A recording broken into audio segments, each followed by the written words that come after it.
Развоен буџет или вовед во предвремени избори? Што се крие зад бројките од буџетот за идната година? Намалување на капитални инвестиции во историски најголем буџет со новостранско и домашно задолжување од 950 милиони евра е нелогично, велат експертите. Поранешниот вице-премиер за економски прашања Фатмир Битики вели дека ова е буџет кој повеќе личи на политички отколку на развоен документ. Според него, драстичното намалување на капиталните расходи покажува дека државата не планира долгорочен раст, туку краткорочна политичка корист.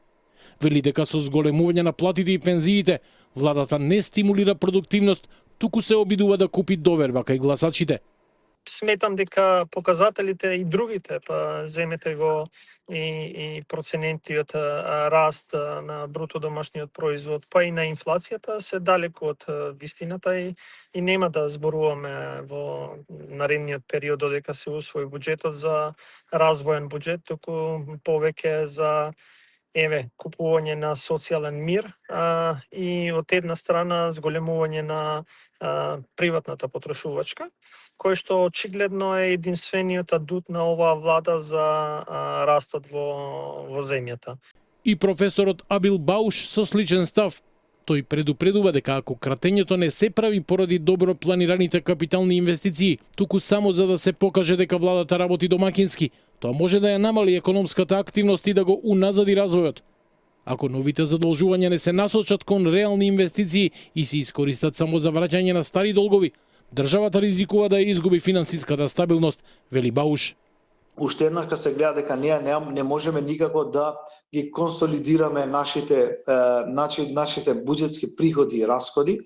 Нашата активност претежно собирањето на пари претежно ни оди малце послабо, а од друга страна ова е показател дека навистина треба да се запали црвениот аларм со тоа што јавниот долг би биле предпазливи дека може да ја помине границата од 60%, нели, она уставна категорија, и тоа би било навистина проблем на самата држава да почне да ги враќа тие јавни средства.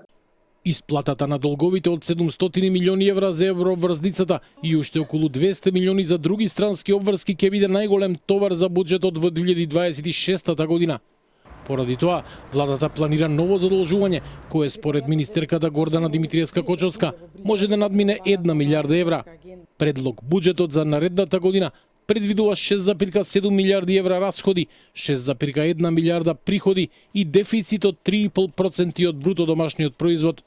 Економскиот раст е проектиран на 3,8%, а инфлацијата на 2,5%.